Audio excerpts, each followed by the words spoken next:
Hey guys, welcome to my channel. So recently, 2 months ago, I bought new AMD 7900 XTX. It's actually RX XTX, so triple X. And if you wonder why it's a mirror, because it looks better on the video, because when I show over there and say right, it actually looked right and I look there. And if it would be normally, without the mirror image, I would point the mouse pointer over there, but look over there, it would look bad. So yeah, it's a mirror, but this is real. This is real card, triple X AMD card. They're funny with the names, yeah? They're really funny. So I upgraded from this amazing card over here, 5700 XT, also AMD. Was my first AMD ever, and I was happy with this card. And my initial plan was to skip this generation, because guys, let's be honest, this generation is a total joke. Now it's becoming slightly better, but it's probably one of the biggest disappointment. It's such a big disappointment that a 3060, almost the same performance as my old card, it's still the best selling card. That's how bad the new generation is. So my initial plan was to skip this show, you know, S show,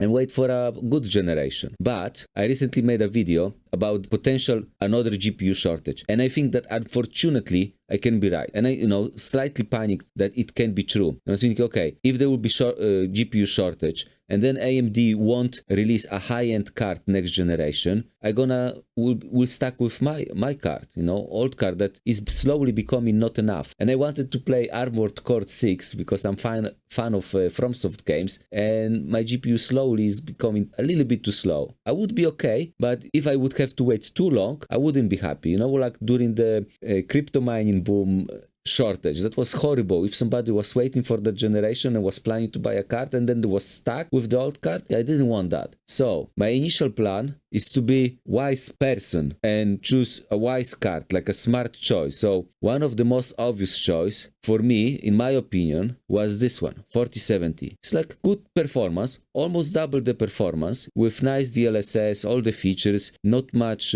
power consumption. It was a perfect choice. But then guys, I realized that I need, well, not need, but I want double HDMI. My main screen is a TV, it's 50-inch TV, which has got only HDMI. I also have got a small monitor that I don't use that much, but I use occasionally, which has only 2 HDMI ports, not display port. And I don't have at the moment, but I normally have another TV on the wall so I can watch movies with my family. So ideally I would need 3 HDMI, but 2 would be perfect. And I was convincing myself, because 2 HDMI is quite expensive most of the time for most cards. I was convinced, oh, maybe I can switch the cables. But switching cables from expensive devices, it can damage the port. So no, maybe it's better to get double HDMI. But with NVIDIA, that's actually a problem, because for NVIDIA, I don't know why, because that's becoming a mainstream. More and more people using HDMI ports. More and more people have LG OLED TVs or other TVs as a monitor. So HDMI is becoming mainstream. So I'm surprised. Only Asus does double HDMI for NVIDIA, and their cards are expensive. So let's have a look. In UK, the cheapest double HDMI 470 is about £700. It's very expensive. That's becoming very close to the cheapest 4070 Ti, or this is the price of 7900 XT, more or less. 4070 Ti have got this model that also have double HDMI. It's not true for the previous one, 4070, the normal version, but 4070 Ti, the Asus stuff, has double HDMI. But also, that's quite expensive. You need to pay premium for this model. And if you want 4080, also this one, that's very, very expensive model. But for AMD, it's the cheapest model that's got double HDMI. It's from Sapphire, this and this one. And also Gigabyte does double HDMI. Funny enough, just for AMD, but not for NVIDIA. And this model, 2 months ago, when I bought it, cost me $900. Plus I've got free version of Starfield, so I could test it out for free. Anyway, much less. So another indication that the prices are going up, and maybe I made the right decision at the right time, because I thought that this is coming, the price increase was coming. And look guys, I think I bought the card at exactly the last moment. This was the last moment, for £900 with delivery, with a free game, Starfield Premium Edition worth $100. Crazy price for this game. £900 delivered, and check the real price. $750 plus 20% VAT for Americans, guys. Americans, you are lucky. Look what kind of VAT we pay. And this is low. A lot of Europe pay even more, 25% VAT. That's how crazy.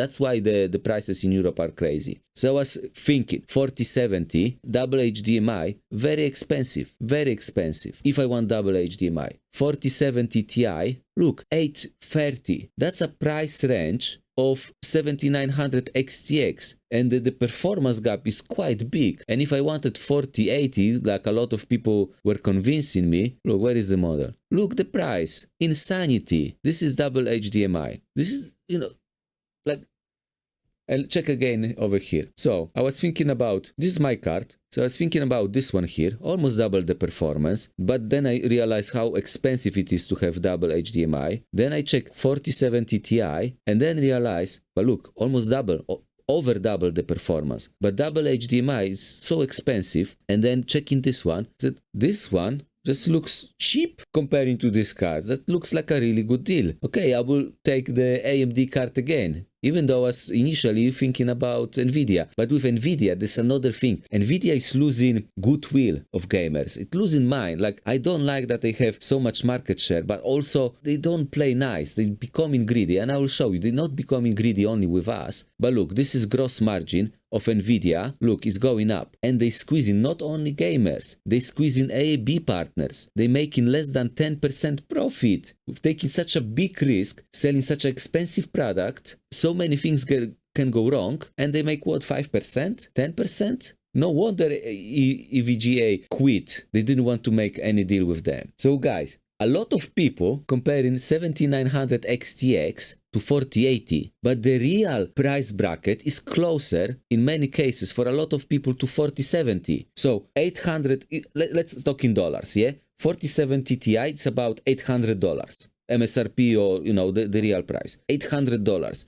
This card is $900, more or less. This card in United States is $1,100. So how come when it's $200, in best case scenario, $200 difference between these two cards and only $100 between these two cards, why everybody comparing these cards to this one? And they say this is the price bracket. No, this is more of a price bracket. This one here, not this one here. Yeah, it's in between, but still closer to this one. And if you want double HDMI, I know it's a niche, I understand. But my case is my case. So it's the most important case. This card is becoming a really good deal. It's even closer to this one. It's almost the same price. And at the time I bought, I even got the free game that nobody cares about, but it's expensive. So it's like, you know, nice touch. Let's talk about my experience. Now you can see another point. People don't play at native resolution anymore. Guys, this is true. Nobody play at 4K and even 1440p.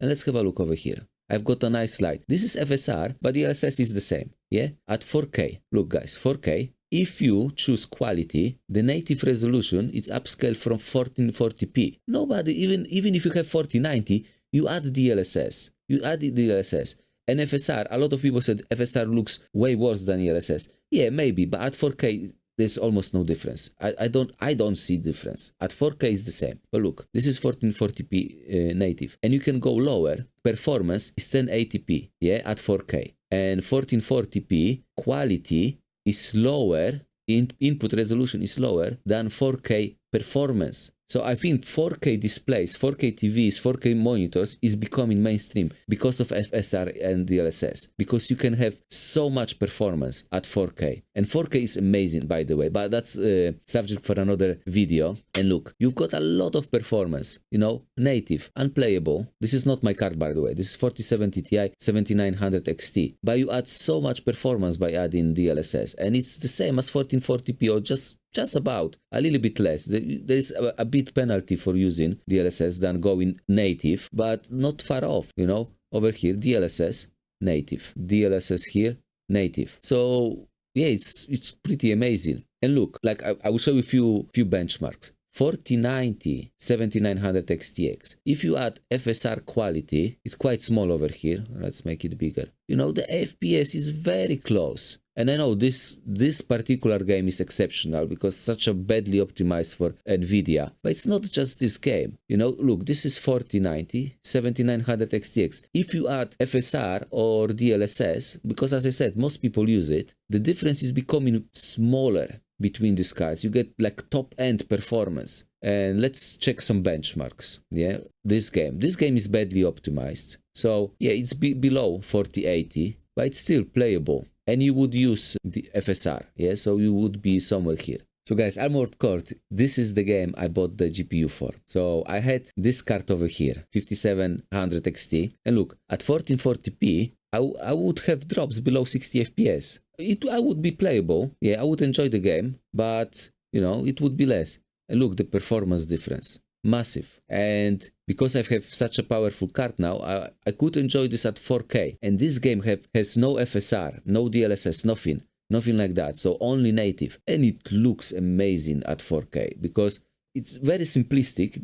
The graphics is simple, but there's quite a lot of details on these robots, you know, on mech. So I enjoy that. I enjoy playing at 4K. I really like that. And at 30 FPS average, it would be unplayable at 4K. And even this one, you know, it wouldn't be perfect. To have drops below 60 FPS. Anyway, look at the other games. Look how high it is in this game, Immortals of Avium. This is Unreal Engine 5. Look how close. Looks Remnant 2. Very popular game. Way higher than 4080. Yeah, pretty amazing. I'm very happy with that. And look at even at 4K.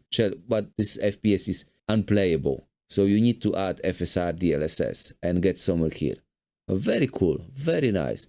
But look at this one, Jedi Survivor. So imagine you have a 1440p monitor, you add DLSS or FSR, so you're going closer to this one. You've got a card that shouldn't be possible, but this is exceptional example, and you can beat 4090. You know, amazing. The Last of Us. Again, this is better for Nvidia, but 4K, you know, it's winning with 4080, which is more expensive. There's no ray tracing in this game, but it's got like kind of nice looking reflection, but not ray tracing reflection. And look, if you go to the Tech Power app, you can compare the LSS and FSR. You have slider, very cool idea. You have different games.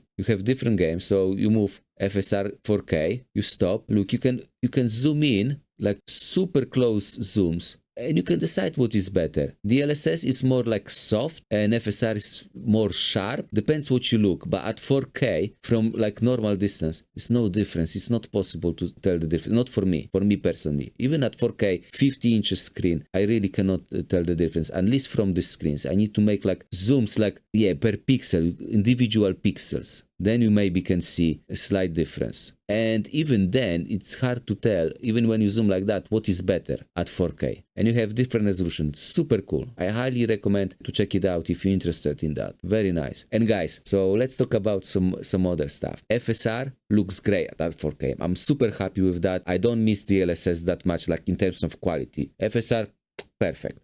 Now, AMD software comparing to NVIDIA software. AMD software is super cool, guys. Look at this. Look at this. The way even it looks. Look, I want to like record a video, for example, and I have these amazing settings like instant replay. NVIDIA has something similar. So you set up how much time. And for example, I can set up to 20 minutes, press a button, and it makes a video from the last 20 minutes of my gameplay. I don't need to start recording now, like, oh, I'm gonna record. No, you just, something cool happened while you were playing, and you don't say, oh, I wish I could record that. No, you just press a button, and it will record the past. Super cool. I love it. NVIDIA has something as well, but I think shorter time doesn't allow you to record 20 minutes. I think 10 minutes is the maximum. So super cool. I really like that. But if you go to gaming, graphics, Radeon super resolution. This is like FSR1 that you can use in any games. I don't like it, but some people like it. So you can upscale any game, even if that game doesn't have FSR or DLSS. AMD fluid motion frames is frame generations in almost any new game. So you turn it on and then you have frame generation in any game, even if that game doesn't normally have that. A lot of people like it or even love it. I personally dislike it a lot. For me, it's useless. So I think I wouldn't like DLSS as well.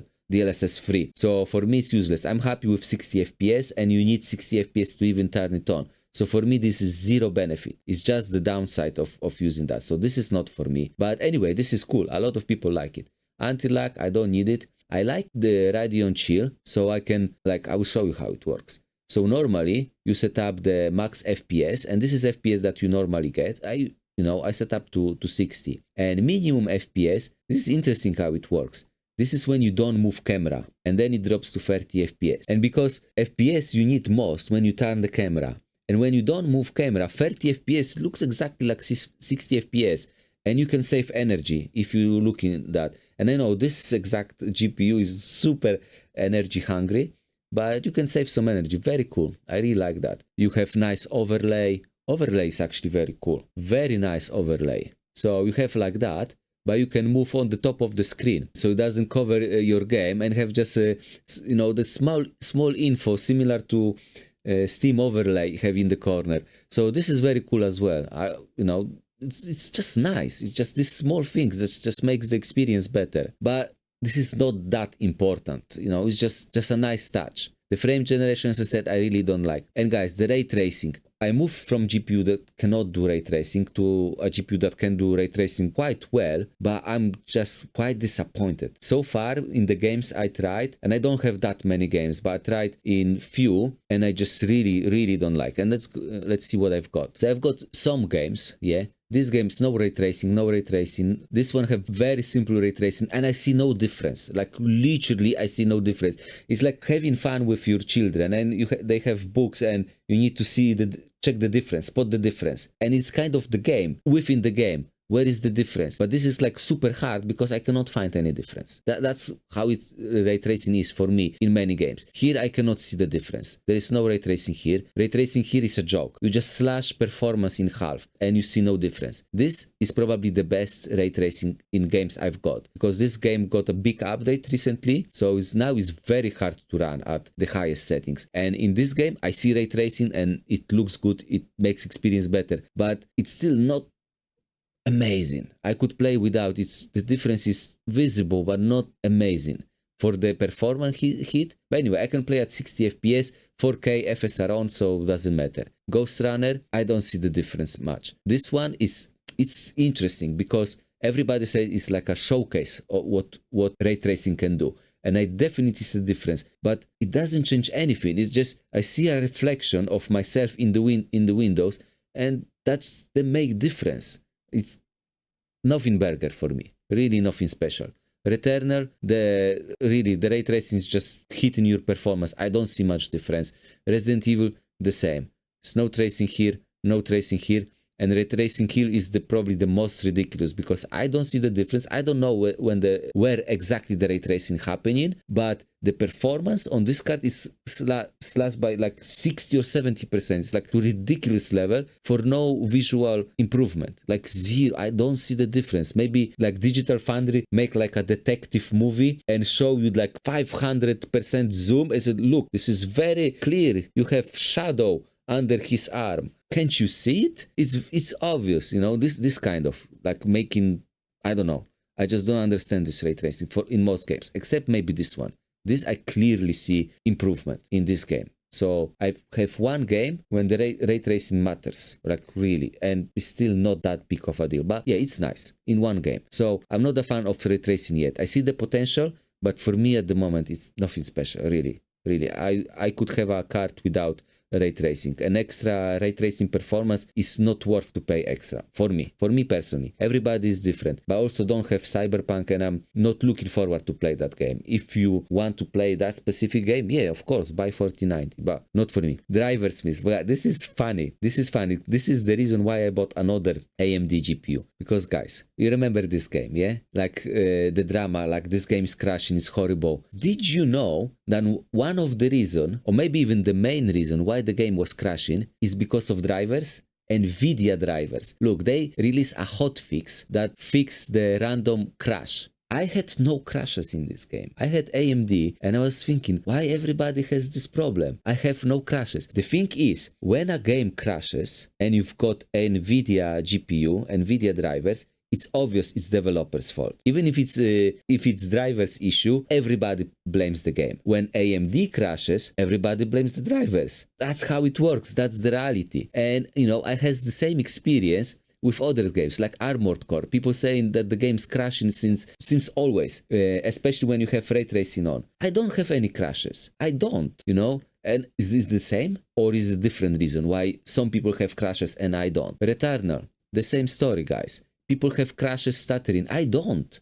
For me, the game runs fine. And guys, I had to record videos for people that I don't have problems in, like Elden Ring with the stutterings. I had to record like benchmarks video proving people because they couldn't believe I have no problems in this and that games, and I don't. And I don't know if they have some issues with their computer or is it AMD, but I can tell you that a lot of this NVIDIA and AMD drivers are myths. At least in my case, I just couldn't replicate. I had no problems in a lot of games that almost everybody else had. Guys, another thing is CPU drivers overhead. I've got quite good CPU, well, good, few years ago, was quite expensive, 3950X Ryzen, which is 16 core, but the gaming performance is very similar to 3600 or 3700X. So not that great anymore, and I'm running to a risk of CPU bottleneck. Actually, I am a little bit bottlenecked in some games, but what is good about AMD GPUs, they're slightly easier on CPU because the drivers doesn't use that much CPU power, which normally is not a problem. When you build a new system, it's absolutely not a problem. But when you upgrade your GPU and you keep everything else old, that's becoming very important. So that's another reason why I'm happy choosing AMD. Yes. Another thing, power consumption. Yes, this is a, well, maybe not an issue. It's an issue for some maybe not, but it's using a lot of power. It's using more power.